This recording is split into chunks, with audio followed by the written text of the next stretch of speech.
One day, the Fat Controller went to a workshop and was shown all sorts of tank engines. I'm sure most of you know what happens next. He picks the green saddle tank engine, names him Percy, and brings him back to Sodor to help out in the yard. But what if he didn't?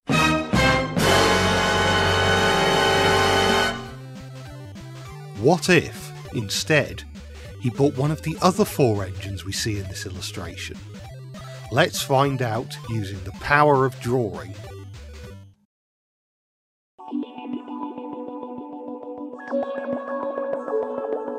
We only see the smoke box of this engine, so as far as blank slates go, this one is pretty blank. I didn't draw these engines in order, and some of the other characters shown in this video are pretty large, so I wanted this engine to be quite small. I settled on a Victory class locomotive. These were built by Kerr Stewart and Company and used by the Railway Operating Division of the Royal Engineers during World War I for operations on the battlefront. When the war ended, Blake, for that was the engine's name I've decided, worked in a scrapyard for several years before being withdrawn from service and sold to the workshop. His rather grim work history meant that despite his young age he had plenty of sad stories to tell, and since there wasn't much to do in the workshop, he decided to tell himself and the other engines these stories in a bid to relieve the boredom. In this timeline, it is Blake who is purchased by the Fat Controller instead of Percy. Blake is decent at his job as a station pilot, but he doesn't exactly make the big station a happier place to be. As can be seen in my drawing, Blake has brought poor Henry to tears with his heart-wrenching stories of people and engines that are no more. We don't know what colour this particular engine was based on the illustration, but I've gone with a black colour scheme. It sets him apart from the other workshop engines while still being a common locomotive colour, plus the dark colour scheme matches his personality.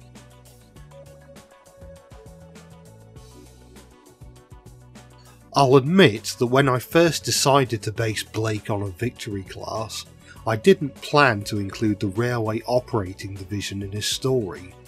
I'd assumed that the Victory class was just a standard off-the-shelf Kerr Stewart design and didn't realise that the whole class were in the army during the First World War. You learn something new every day, I suppose. I think pairing Blake with Henry may be good for his character development. Blake's pre-Sodor experiences have made him rather pessimistic, and during this point in the timeline, Henry's in a pretty bad way. He has steaming problems, frequently gets ill, and there's the looming threat of being replaced with another engine. The main subject of this video is from the book Troublesome Engines, and this was followed up with Henry's own book the next year. In that book, Henry gets Welsh coal to help with steaming, and then gets rebuilt entirely into a strong, healthy and much happier engine. Maybe after witnessing Henry's journey firsthand, Blake sees the value in becoming more optimistic, and tries to see the positive sides of things where and when he can. He still tells stories when there's nothing else to do, and they can still get quite sad, but they're generally not quite as joyless as they used to be.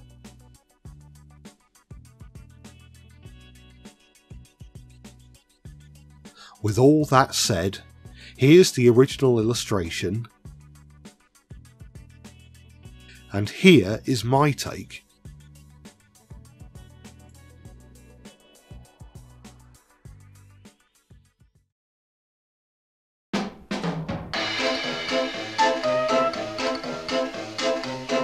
I ended up doing something a bit different when coming up with a basis for this engine. I discovered this tinplate O-gauge engine by a company called Darstead Models.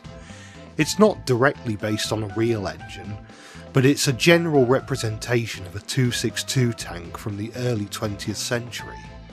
There were similar-ish designs that ran on the Egyptian State Railway, which were built by a number of European loco builders during the 1920s, including UK-based ones such as Kitson and the North British Locomotive Company. Perhaps this engine is a development of the Egyptian loco, modified for use in Britain. By this point in the timeline, most British railways will have become part of the Big Four, each of which had their own locomotive works, but there was still a number of joint railways and light railways who would have had to source their locos from elsewhere. This engine could be a prototype to generate interest from these smaller railways. When it comes to personality, all we really have to go off with these engines are their faces, and this one has a particularly interesting anxious or shocked face. I'm thinking he could be the type of engine who overthinks everything and worries a lot. When he was built to generate interest, he was worried that no railway would be interested in buying him. Then he got worried that too many railways would be interested in buying him, and that he'd have to pick one. I wanted to give him a name that indicated strength and courage, to contrast against his meek and timid persona. I thought that Goliath was a little too on the nose, so in the end I went with Leo. This is Leo, the Prairie Tank Engine. I wanted to draw a night scene with slightly spooky vibes. I decided to draw the Tidmouth goods depot with smoke and darkness obscuring anything not lit up by the overhead lamps. The engine's headlamps are also lighting up the bottoms of their faces to add to the vaguely eerie atmosphere. I've drawn Edward with Leo at the platform, and you might just be able to see that he's pulling the flying kipper. Based on the first illustration of the eponymous story, I've always assumed that Edward was responsible for pulling the kipper before Henry started taking special coal. I also wanted to include Edward because, at least in the TV series, he does seem to have a thing for telling spooky stories. In Haunted Henry, he warns Henry of the legend of the ghost that appears in the mist when an owl hoots. Then there's Scaredy Engines, where he tells ghost stories to the other engines at the sheds. Edward's not a malicious type, so I don't think he's telling this story to pick on Leo or make him worry.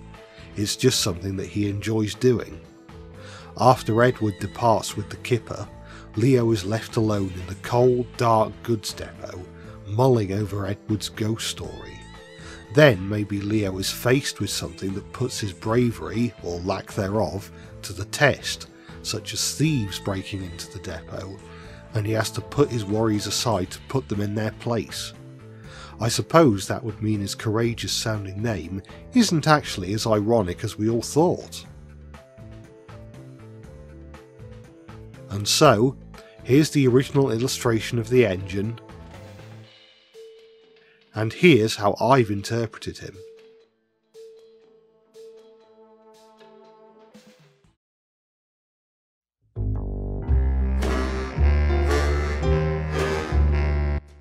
As a kid, the big red engine with the angry face was always the one that stuck out the most to me.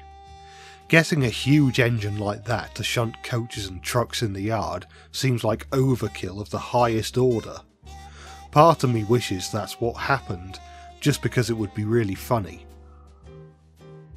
I've based this engine on a Lancashire and Yorkshire Railway Hughes 464 tank.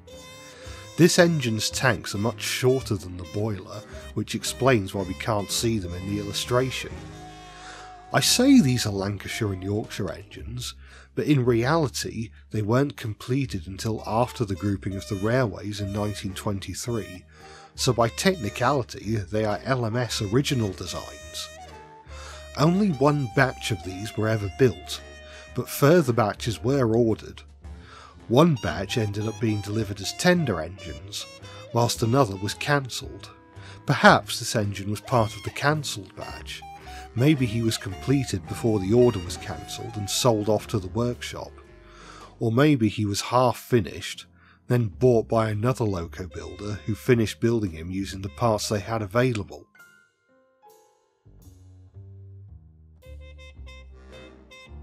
Some viewers may be familiar with the Thomas episode Who's Geoffrey, in which Thomas causes trouble and blames it on an imaginary engine called Geoffrey. He claims Jeffrey is a big red engine, so I figured it would be fun to use the name for this engine here. So here's Jeffrey, or Big Jeff as he sometimes likes to be called. I can picture Jeffrey's arrival on the railway. The big engines are eager for a new tank engine because it means a new little engine to bully and order about. Then this hulking great monstrosity shows up at their shed and proceeds to order them about. "Wake up, you horrid lot! I've sorted out your coaches and I expect you to get to your platforms pronto! Now hop to it!" Thinking back to my take on 87546 from my last video, maybe Jeffrey could also form a bond with Thomas and the other tank engines, but in his case it's not for nefarious reasons, but rather from the goodness of his heart. He could be a big brother figure who stands up for the little engines. Thomas needn't worry about getting any grief from Gordon or James, now that he can threaten to get his big brother to sort them out.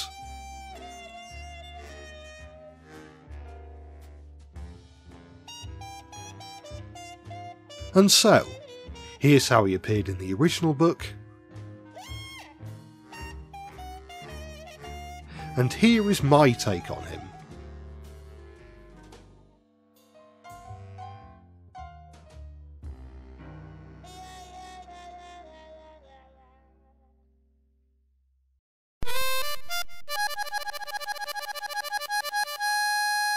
The Great Western Railway inherited a lot of interesting oddbod locomotives from the various Welsh railways it absorbed during the grouping of the railways in the early 20s. Some were rebuilt with standard Great Western fittings, and others were withdrawn for one reason or another. This brings me to the Taff Vale Railway Class C, which is the subject of this particular drawing. The Class Cs were withdrawn pretty quickly by the GWR, with the majority going in 1926. Since Troublesome Engines takes place around 1926, this works out pretty well for us. Some members of the class were put up for sale after withdrawal, but ultimately nobody wanted them, and they were all scrapped by 1928. Let's see what would have happened if one of them had made it to Sodor. The illustration shows Blodwen, as I've decided to call her, with a fairly stern looking expression, so I've decided to crank that up to 11. She has a very no fun allowed demeanour, which has earned her a few friends. If anyone is even slightly deviating from the rules, Blodwen will make sure they know about it. The illustration depicts the engine with black lining. I quite like the black lining, since it makes Blodwen look unique whilst also not looking out of place next to the other engines. I've drawn a scene for a potential story about Blodwen. Part of a goods train has broken away and is heading straight for the big station. James is trying to get the heck out of there as quickly as he can, and Blodwen is just here like, "What's the hurry, James? You know it's dangerous to go through stations as fast as that. The Fat Controller would never approve. It's against regulations, don't you know? Oh yes." Meanwhile, the runaway train is about to crash into her any second. Hopefully the guard jumps clear in time. Hopefully Blodwen's nasty accident teaches her a valuable lesson. Sometimes rules have to be broken.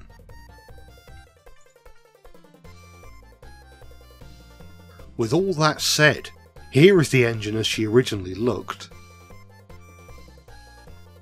And here is my interpretation.